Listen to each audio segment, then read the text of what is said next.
Bitcoin just broke through 80,000 for the first time since May. Gold is ripping. The dollar is getting stuffed into a locker. And the United States Treasury has now looked directly into the camera and admitted that if the bond market keeps doing capitalism, somebody could get hurt. Last week, the Treasury doubled the maximum size of its long-end bond buybacks from $2 billion to at least $4 billion per operation. The senior Treasury officials floated using a government cash pile that could approach $1 trillion to give those buybacks more firepower. And the market heard that and said, oh, so there is a line. There is a yield they cannot tolerate. There is a price Washington cannot allow the bond market to discover. And there is a dollar they are willing to make smaller to stop that discovery. That is why Bitcoin moved. Not because the government bought $1 trillion of bonds, it didn't. Yet, not because the money printer physically turned on Tuesday morning, it didn't. Yet, Bitcoin moved because the Treasury revealed the reaction function. The market now knows what happens when the long end gets ugly.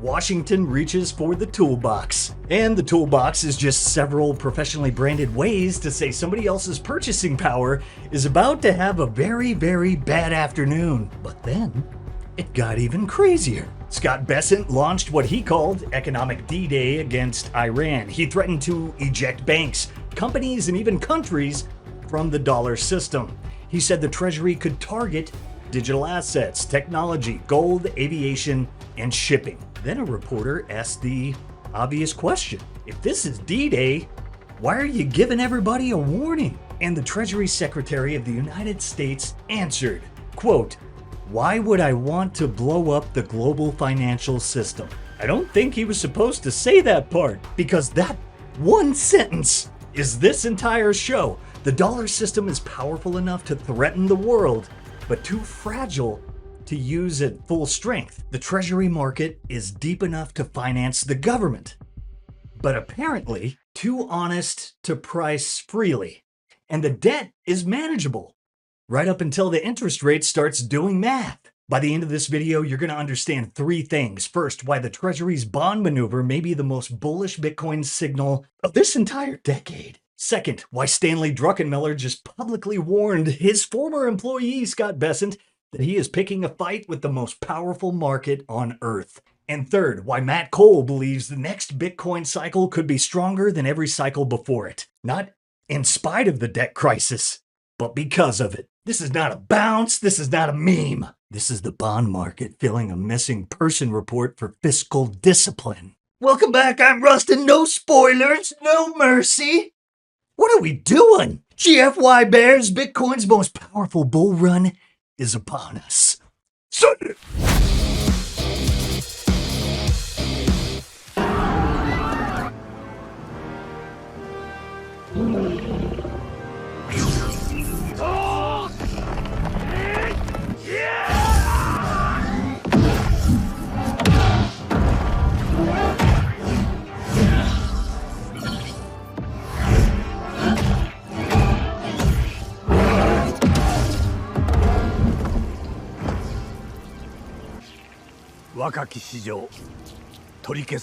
Super Saiyan Satoshi is pretty badass, but okay, all right. To start, let's understand the mission.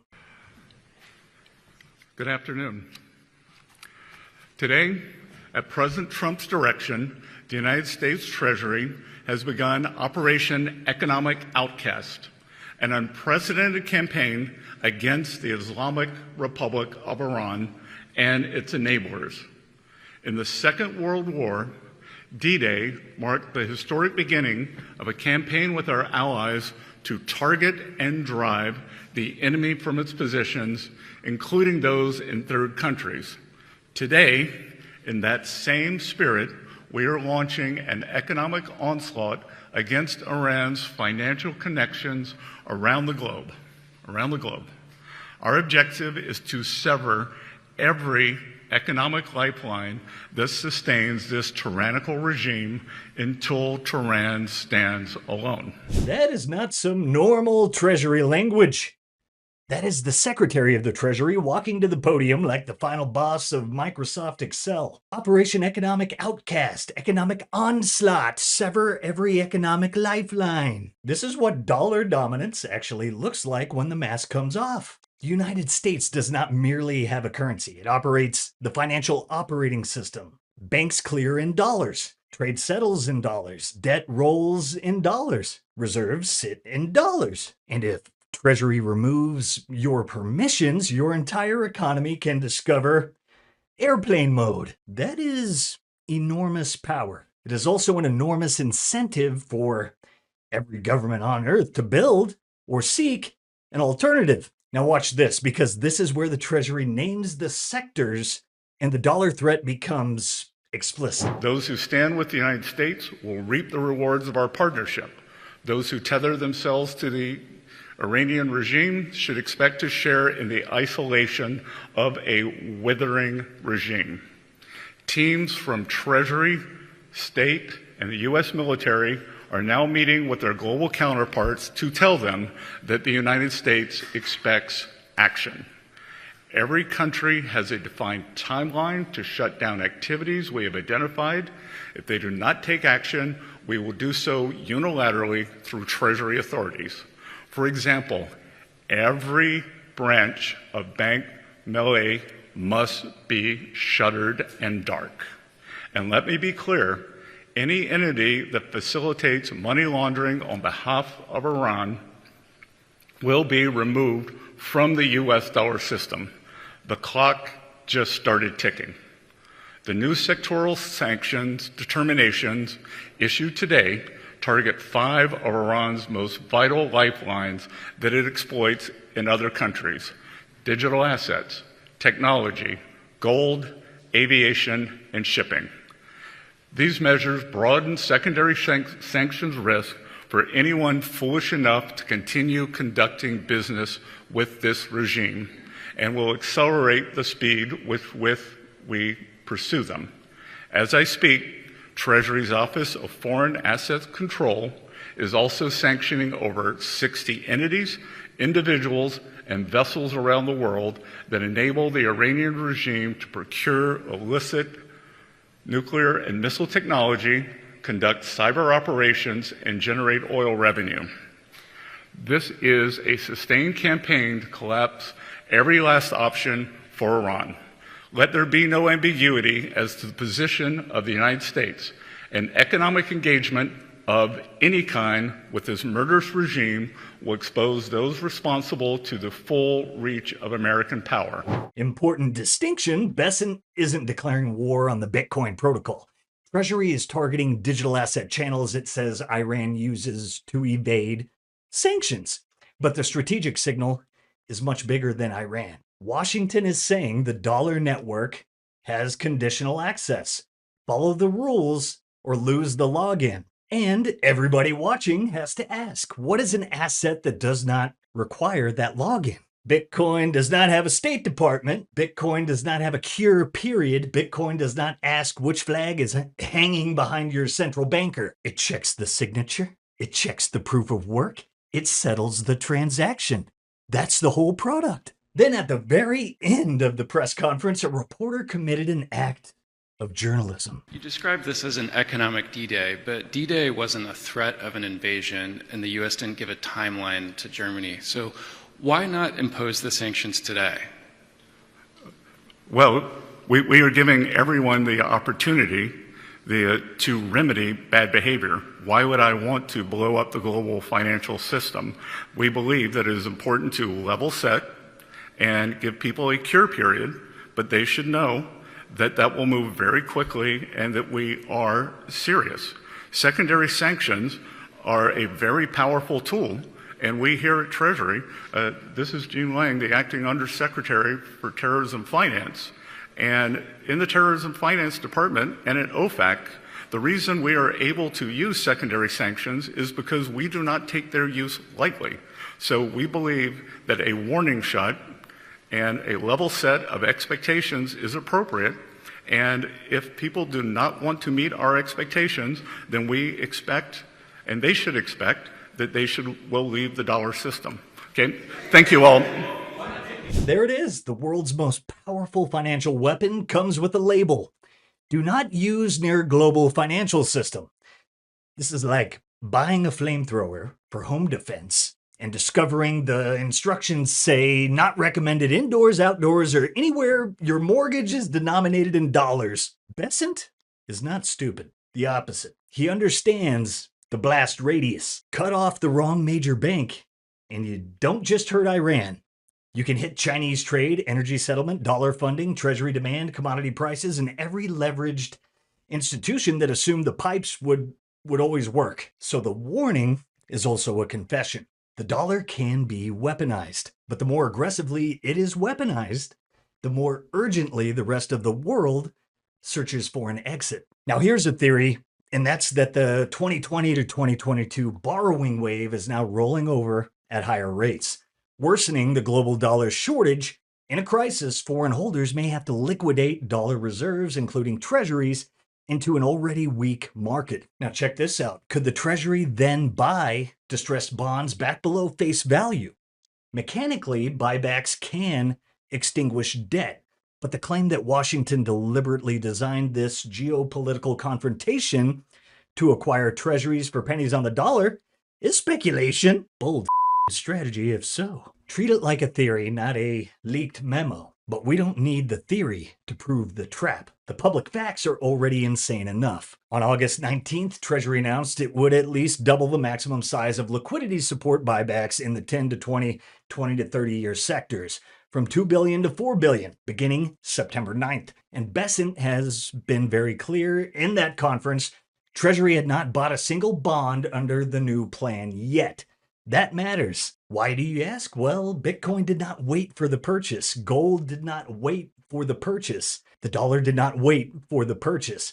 Markets front-run policy. They trade the reaction function before the reaction. Treasury calls these liquidity support buybacks. That sounds harmless. It sounds like somebody from compliance brought sparkling water to a bond auction. Stan the man Druckenmiller called it something else.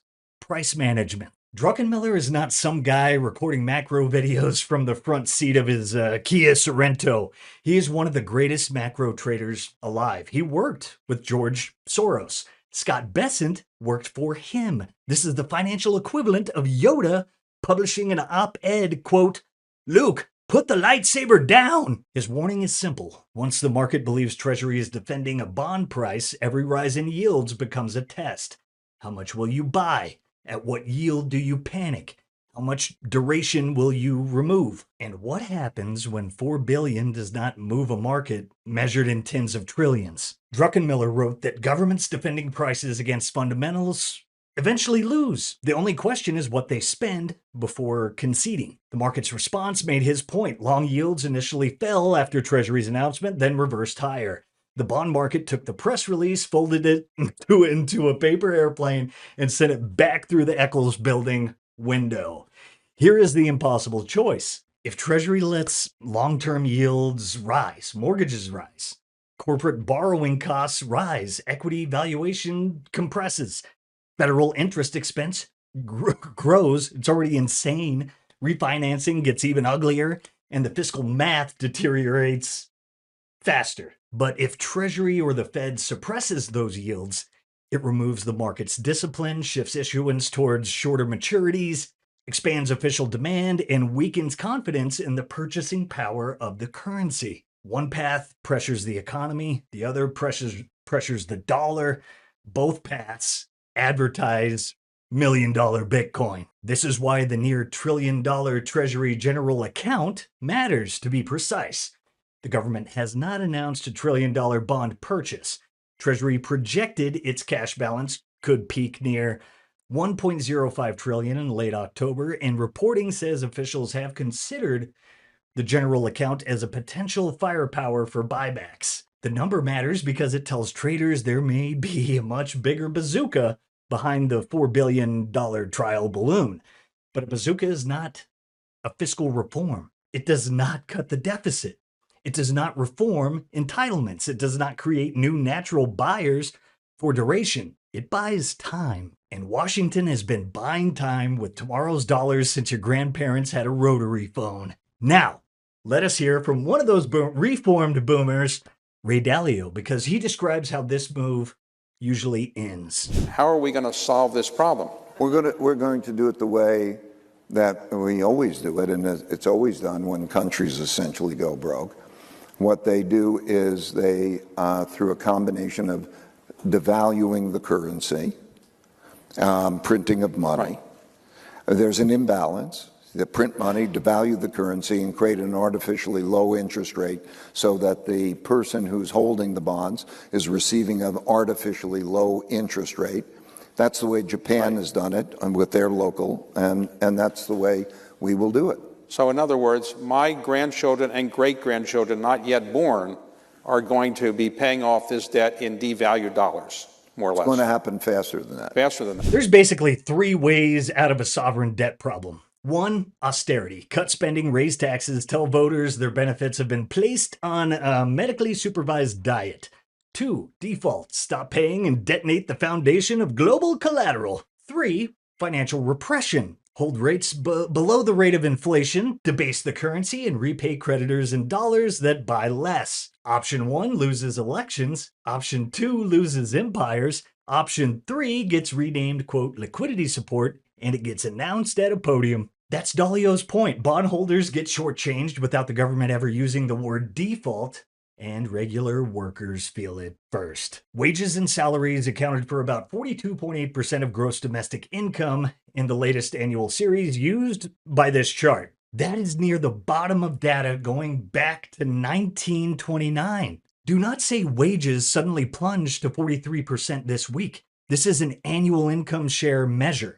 But the picture is still brutal. A historically small slice of national income is reaching people as wages, while asset owners capture more of the upside. GDP can rise, stocks can rise, the national debt can rise at infinity, and the guy buying groceries can still feel like he's being mugged by a self-checkout kiosk. This is financial repression from the ground level.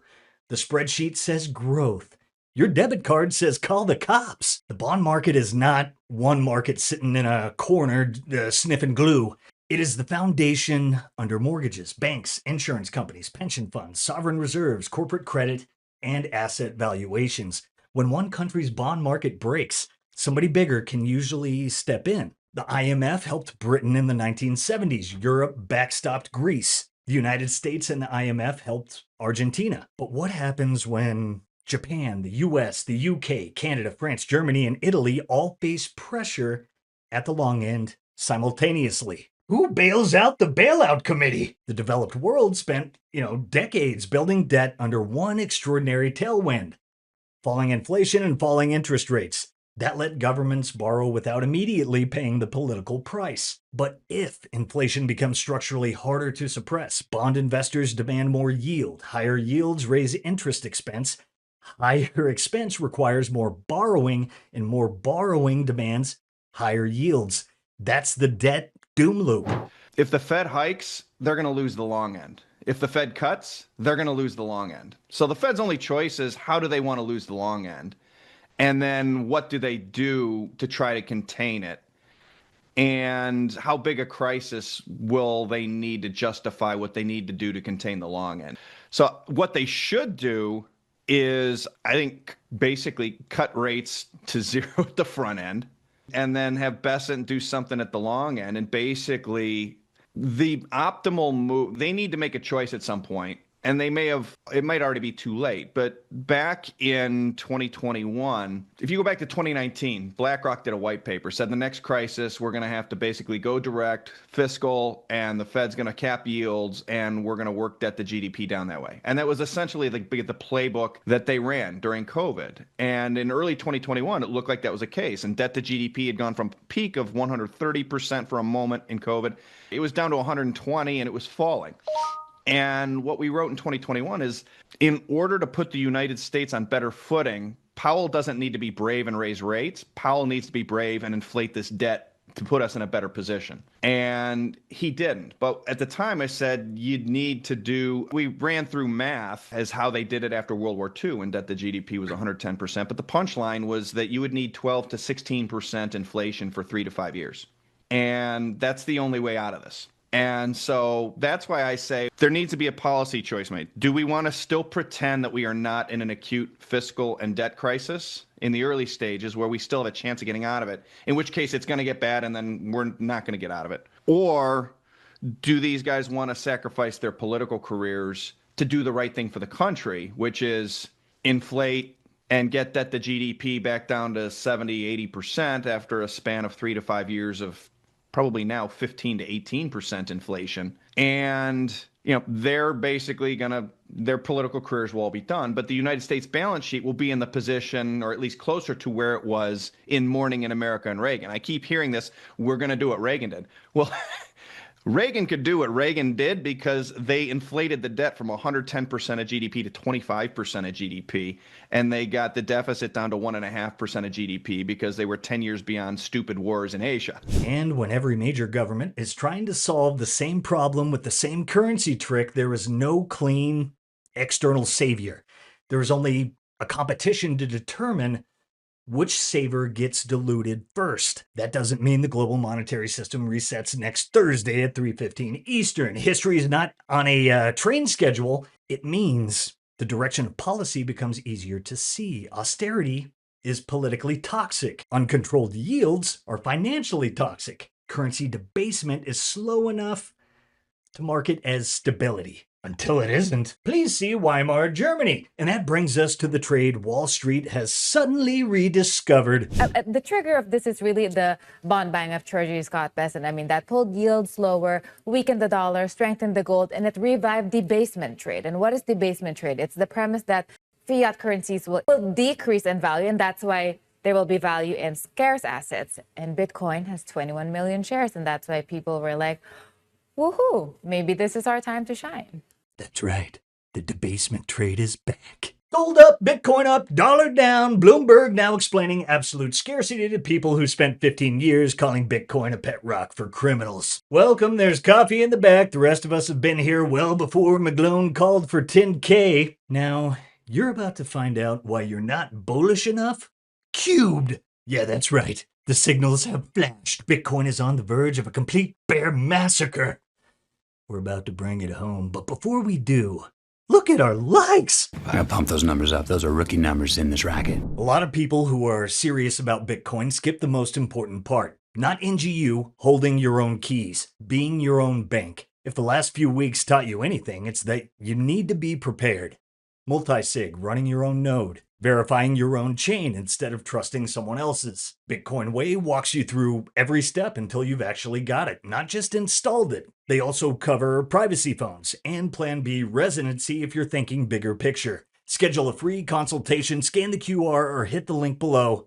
Do it today. I've always been a skeptical guy on the Bitcoin-backed loans. Too many of these platforms turn into rug pulls wearing yield costumes. Ledn isn't that. 8 years, 10 billion in loans, 0 customer Bitcoin lost, 0 rehypothecated. They don't lend out your collateral, period.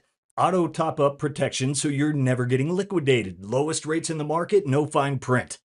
Keep your stack, get the cash, repay whenever. 0 penalties. I personally have 2 friends who have used the product to put down payments on their first homes. The smartest minds don't sell their assets. They borrow against them. Head over to learn.ledn.io/simply today. Now we get to Matt Cole. Matt joined the live show today, and he has laid out 3 connected arguments that turn this from a short-term breakout into a multi-year bull run. Full disclosure, Matt is the CEO of Strive, and Strive is a Bitcoin treasury company tied to Vivek Ramaswamy. He has a dog in this fight. Cole's first argument is that Druckenmiller is economically right and politically doomed. The correct answer is fiscal discipline. The available answer is repression. Neither party wants to campaign on entitlement reform. Appointed officials can understand the math perfectly and still operate inside a political machine that punishes anyone who attempts to solve it. Cole points to a 10-year Treasury yield zone between roughly 5.25 and 5.85%. That's not some magic line. It's a zone where 2007-era yields collide with a dramatically larger debt burden. If yields reach that area, the headlines stop saying bond volatility and start saying Treasury crisis. Mortgages get hit, stocks get hit, government interest expense gets hit, and Washington's tolerance gets tested publicly. Cole expects Treasury or the Fed to blink with much larger buybacks, heavier bill issuance, possible use of the general account, renewed balance sheet expansion, implicit yield management, or some combination of all of it. The path could still hurt Bitcoin at first. This is important. Bitcoin may sell off if rising yields create a broader liquidity shock. A bullish endgame does not guarantee a straight line. The market loves making the correct people look stupid before it makes them right. We've seen this before. It would just be a prequel to yet another sequel. Because if policymakers respond with real size, Cole sees that sell-off as the opportunity of a lifetime, not an invalidation. Cole's second argument goes back 45 years. The dollar index has built a long structure of lower highs. He believes it may be approaching a new 3 to 7 year lag down, potentially toward 2008 lows around 70. Bitcoin has never lived through that environment. It was born after the 2008 dollar low. Its major bull run still benefited from the meaningful dollar weakness, roughly 103 to 88 during the 2017 run, roughly 103 to 89 during 2020 and 2021, and weakness around 108 during the move to the 2025 all-time high. Those were cycles inside the modern dollar range. Cole is asking, what happens if the range itself breaks? If Washington suppresses the long end without fixing the deficit, the pressure has to go somewhere. You said you were looking at the Bitcoin priced in gold, and you think the bull market that is upon us is going to be bigger than ever. Can you expand on this for the audience?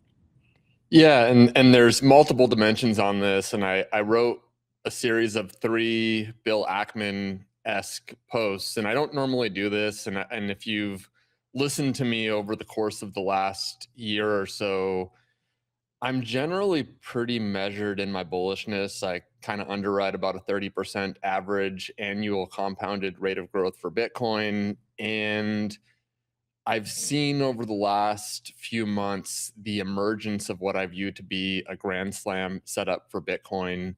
And it really comes down to a couple different dimensions. The first one was around the US dollar. And so generally speaking, obviously the US dollar is a fiat currency.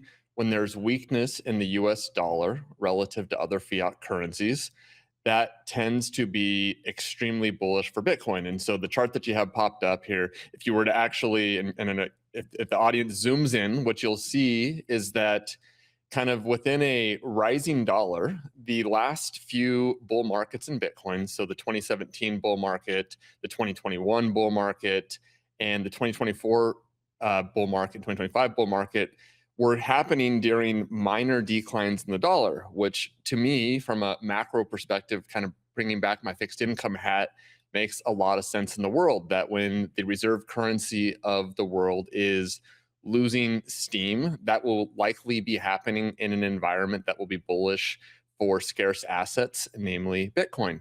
But interestingly, during Bitcoin's history, it's generally been in a period of dollar strength. So Bitcoin has had its bull markets in small bearish dollar scenarios, but has generally been with the dollar going up. And this chart is a chart that I've been looking at even since before I was a Bitcoiner, of this long-term 40-year plus declining lower lows and lower highs of the dollar. That it's not just, and none of these charts are just drawing squiggles on the line. There's structural reasons why the dollar is likely to be weakened over time on purpose by the US government. You hear Trump talk about this, you hear Vance talk about this, but I think we're set up actually for a structural decline in the dollar, more similar to the 80s or the early 2000s, which would be something that's never happened in Bitcoin's history. I've been watching this, waiting for this to play out basically my entire career in finance, and I'm becoming increasingly confident that that time is approaching in the near future. What I mean by the near future really is likely in the next market cycle, so call it the next 4 years, probably max for Bitcoin, with the potential for it to be even faster than that. So that had me very bullish on scarce assets. Obviously, I'm a Bitcoiner, but just generally that would be bullish for scarce assets, including gold, including silver.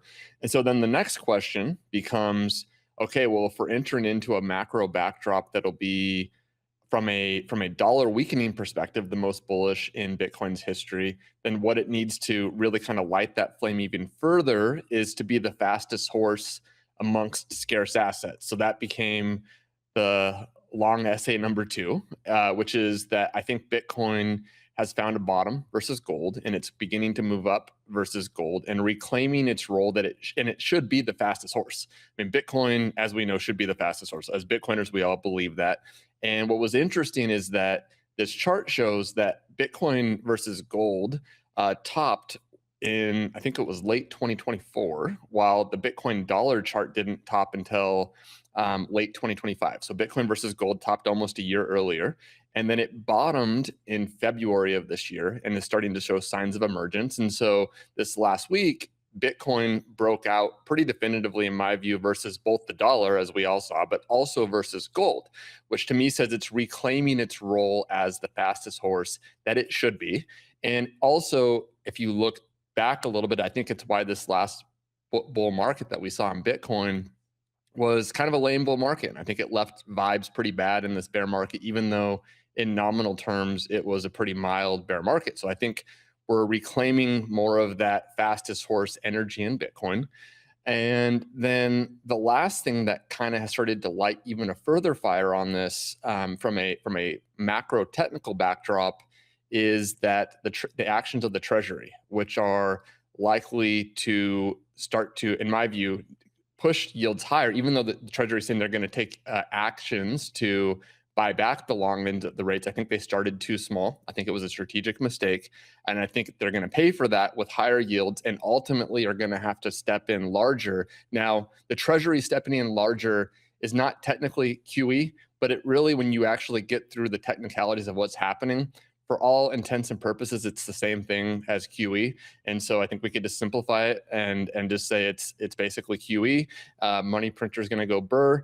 And so that's the technical backdrop. And then AI, I think, is only a compounder of that and increasing the desire for scarcity. So I think this is a grand slam backdrop. I think even if only one of those things I laid out was true, it would be a reason to be insanely bullish on Bitcoin. But with all of them true, I think this could really be a bull market for the ages for us. Cole says Bitcoin priced in gold may be a massively bullish signal. Bitcoin topped against gold in December 2024, even though Bitcoin did not top against the dollar until October 2025. In other words, Bitcoin kept printing dollar highs after it had already stopped being the fastest horse. Then the signal reversed. Bitcoin bottomed against gold in February 2026. Bitcoin did not bottom against the dollar until July, about 5 months later. Now Bitcoin has broken out against both dollar and gold. That matters because the total scarcity trade may be expanding at the same moment Bitcoin starts capturing a larger share of it. And Cole adds one more force: artificial intelligence. AI makes intelligent software, content, and many corporate capabilities more abundant and easier to reproduce. The world is about to manufacture more things that look scarce but aren't. That increased the premium on what cannot be copied. Gold cannot be prompted into existence. Land can't be downloaded, and nobody can ask ChatGPT to generate Bitcoin number 21,000,001. Don't try it. It will write a very polite paragraph about the consensus rules and ruin your afternoon. Talking to Pony Boy. Now this creates 3 reinforcing layers. 1, a larger global proof of capital searches for durable scarcity. 2, Bitcoin captures a growing share of that pool by outperforming gold. 3, liquidity and adoption reinforce each other as Bitcoin becomes the fastest horse again. That's why Cole says you're not bullish enough. Cubed. Not one tailwind. 3 tailwinds compounding: dollar weakness, AI abundance, Bitcoin reclaiming leadership over gold.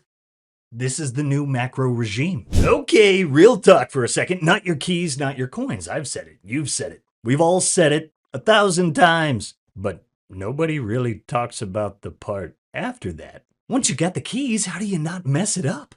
Because I've seen people lose a seed phrase or get it replicated, forget where they hit it, spill copy on it, all of it. One dumb mistake and your whole stack's gone. That's the actual reason I like BitKey. Instead of one seed phrase holding everything together, it splits things 3 ways. By default, your phone, the BitKey hardware, and a key held by Block. You only need 2 of 3 to move anything. So if you lose one, you're not locked out. And Block can't touch your Bitcoin on their own either. Nobody's holding the keys to the kingdom but you. And here's the part I think is kind of underrated. The hardware itself shows you what you're signing. So even if your phone or laptop somehow got compromised, you're not blindly trusting some address. You're confirming the real one on hardware no one else can reach. No seed phrase to babysit, real recovery if you lose a device, a real plan for what happens to your stack down the road. That's not theory, that's how self-custody should have worked from the start. Download BitKey today. Use my code SENDIT for 10% off, and this episode has been brought to you by BitKey. Let's bring it home. Treasury is trapped. If it lets yields rise, the debt burden turns market stress into fiscal stress. If it suppresses yields, the bond market's message gets transferred into the currency. If it weaponizes the dollar too aggressively, the world builds and seeks alternatives. If it refuses to use the weapon, the world sees the limit. There is no clean move. That does not mean Bitcoin goes up every day. The move from July low to 80K has been violent. Bitcoin can retrace. Leverage can get rinsed. Rising yields can hit every liquid asset before the policy response arrives. But the actual thesis is bigger. The United States has a debt it cannot politically reduce, an interest rate it cannot financially tolerate, and a currency it must gradually sacrifice to protect both. Bitcoin's the asset outside the triangle. 21 million. No treasury auction, no cure period, no former hedge fund manager deciding which price the market is allowed to discover. Hey, last time the story was Bitcoin was back. Today the story is why. It is front-running the answer to every future bond market emergency. More liquidity, lower real rates, a weaker dollar. And of course, another press conference explaining why this intervention is completely different from the last intervention. The bond market is going to speak. Washington is going to try to lower its voice. And Bitcoin's going to keep the transcript. Hey, no promise that the road is easy. It's recognition that the destination is becoming obvious. They can change the yield. They can change the rules. They can change the definition of liquidity support. They can't change 21 million. And that is why the Treasury is trapped, and that is why you are still not bullish enough. If you got value from the show, hit like, subscribe, give us a pamp, and send it to the person who still thinks bond markets are where, retired accountants go to nap. And tell me in the comments, does Treasury blink before the 10-year reaches Matt Cole's zone, or does the bond market force its hand? Hey, love you guys. Catch you next time. Peace. If you prefer to go down with the ship, you.